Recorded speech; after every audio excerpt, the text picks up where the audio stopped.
Akintobi Akinpelu MC Love TV. Welcome to MC Love TV. Relax and enjoy our programs.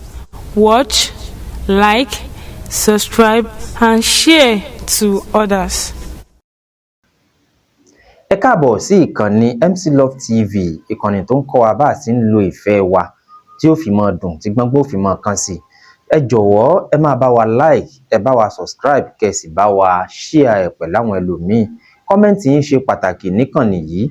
Ẹ jọ̀wọ́ nítorí t'Ọlọ́run ẹ bá wa gbé lárugẹ, ẹ bá wa share ẹ̀, ẹ bá wa subscribe, ẹ sì bá wa like. Olúwa á ràn yín náà lọ́wọ́. Thank you so much. Lénìí a sọ̀rọ̀ nípa romantic moments. Akintobi Akinpelu MC Love lórúkọ mi. Romantic moments. Kí là ń pè ní romantic moments nínú ìrìn àjò ìfẹ́? Romantic moments náà ni àkókò tá a ní pẹ̀lú olólùfẹ́ ẹni láti fi jọ dọ́wẹ̀ẹ́kẹ̀, múra ẹni dùn, fìlì ara ẹni, láti dára ẹni lára yá. Ó náà ń pè ní romantic moments. Romantic moments yìí ó wá pín sí oríṣiríṣi ọ̀nà. Ó sì jẹ́ pé ọ̀pọ̀lọpọ̀ nǹkan la lè ṣe láti fi ní romantic moments. Àmọ́ ṣá, èyí tó wọ́pọ̀ tá a sábà máa ń ṣe nínú ìrìn àjò ìfẹ́ ó ní ká gbéra wa jáde, ká gbéra wa lọ sí eatery, ká gbéra wa lọ sí joint, ká lọ sí picnic, ká jẹun, ká mu, ká lọ sí beach, ká ṣeré. Ó lọ́pọ̀lọpọ̀ wa là sábà máa ń ṣe tá a máa ń pè ní romantic moments. Meanwhile, romantic moments ní tòótọ́. Àmọ́ lọ́pọ̀lọpọ̀ ìgbà tá a bá sọ wípé à ń dating yẹn ó sábà máa ń wà romantic torí pé a gbéra wa jáde, a gbéra wa lọ síbi tó wù wá, a múnú ara wa dùn, wa lára yá, a dọ́wẹ̀ẹ́kẹ̀. Meanwhile, ìgbà tá a bá tí ì wọlé tá a sì ń date, kíní yẹn máa ń dùn gan. In fact, the only romantic moment tá a máa ń ní òun ni ká gbéra wa jáde ká lọ ní nice time. Nígbà tá a bá tí ì wà, nígbà tá a bá tí ì jọ wà papọ̀ gẹ́gẹ́ bí ọkọ àtaya. Àmọ́ tá a bá ti wá jọ wà papọ̀ gẹ́gẹ́ bí ọkọ àtaya, tá a ti dìkan náà, tá a ti wà nínú ilé, pàápàá jùlọ tọ́mọ ti ń wọ̀ ọ́. Tá a bá fẹ́ ní romantic moments pẹ̀lú olólùfẹ́ wa, èyí tó sábà máa ń dáa jù ó ní ká jọ ṣiṣẹ́ inú ilé papọ̀. For example, ó wà ní kitchen, ó ti wá ní plan wípé lónìí o, mo fẹ́ ní romantic moment pẹ̀lú olólùfẹ́ mi. Bó ṣe wà ní kitchen yẹn tó ń dáná, the next thing tó máa ṣe ni wípé gẹ́gẹ́ bí ọkọ tó fẹ́ ní romantic moment pẹ̀lú olólùfẹ́, wọnú kitchen pẹ̀lú ẹ̀. Tó bá ti ń gbé pot, ìwọ máa bá mú ṣíbí.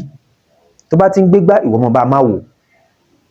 Ẹ jọ máa sọ̀rọ̀ papọ̀, ẹ jọ máa dọ́wẹ̀ẹ́kẹ̀ nínú kitchen. You will see the joy.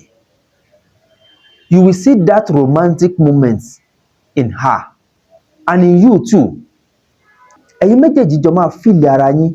Romantic moment yẹn ó máa wá lọ bó ṣe yẹ kó lọ. Meanwhile, ó ń fọṣọ lọ́wọ́. Bó ṣe ń fọṣọ yẹn, ìgbà tó ti nípinnu pé o fẹ́ ní romantic moment pẹ̀lú ẹ̀, the next thing ni pé kó join ẹ̀, kó ra mọ́ bá a sá. Bóun bá ṣe ń fọ̀, ìwọ mọ́ bá a sá, ẹ jọ máa dọ́wẹ̀ẹ́kẹ̀. Since tó jẹ́ pé kò kí ṣe gbogbo ìgbà lòun ṣe, it's just for that romantic moment. Are you getting me now?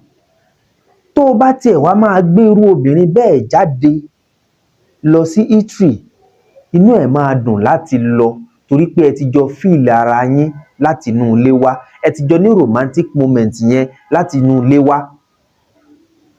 Ẹni tó ti fọṣọ látàárọ̀, tó ti fọbọ́, tó ti tún lé ṣe, ó ti fọ toilet, ó ti fọ gbogbo nǹkan, ó ti wá rẹ̀ ẹ́. The next thing tó máa sọ ni pé baby, jẹ́ ká lọ ní nice time, mo fẹ́ gbé ẹ jáde. Tó o bá tiẹ̀ gbé jáde gan, báwo ló ti rò pé ó máa enjoy that romantic moment tó gbé jáde yẹn? Kò lè enjoy ẹ̀. Ìwọ máa mọ̀ wípé ó wà romantic. Òun ò ní rí romantic moment yẹn gẹ́gẹ́ bí romantic moment mọ́ torí pé kò feel ẹ láti lé. So tá bá sọ̀rọ̀ nípa romantic moments, tá bá fẹ́ ní pẹ̀lú ẹni tá ń bá rìnrìn àjò ìfẹ́, ẹ jẹ́ ká jọ máa ṣe nǹkan papọ̀. At that moment we call it a romantic moment. Romantic moment ó ní tí ẹ̀yin méjèèjì bá jọ feel ara yín, tẹ́ jọ wà papọ̀, tẹ́ jọ ń ṣe nǹkan papọ̀, tí joy yẹn wà ńbẹ̀, ìgbà yẹn la tó máa sọ wípé a ní romantic moment. Romantic moment kò kìí ṣègbà tá a bá tó gbé olólùfẹ́ wa jáde, pàápàá jùlọ ẹni tó ti wà nínú ilé tó ti bímọ. Kò dìgbà tó bá tó gbé jáde, kó gbé lọ sí tree, kó gbé lọ sí gbá, kó gbé lọ sáwo, kó tó ní romantic moment pẹ̀lú ẹ̀. Àní ká má gbéra wa jáde, àní ká má gbé family wa jáde lọ sí beach, lọ sí everywhere, ká lọ ní nice time. Àmọ́ ẹ jẹ́ ká wà romantic nínú ilé náà, ká feel ara wa nínú ilé, ká lè bá enjoy tìta. Romantic moment inú ilé ló ti máa ń bẹ̀rẹ̀ kó tó dé ta. Mo lérò wípé ẹ get nǹkan tí mò ń sọ.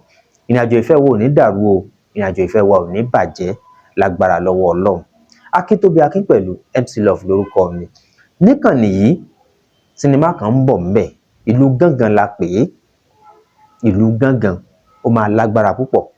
Ẹ sọ fálára, ẹ wí fájèrò wípé kí wọ́n subscribe sórí YouTube yìí torí pé Ìlú Gángan ń bọ̀ o ní kòpẹ́kòpẹ́. Thank you and God bless you. Bye. MC Love TV.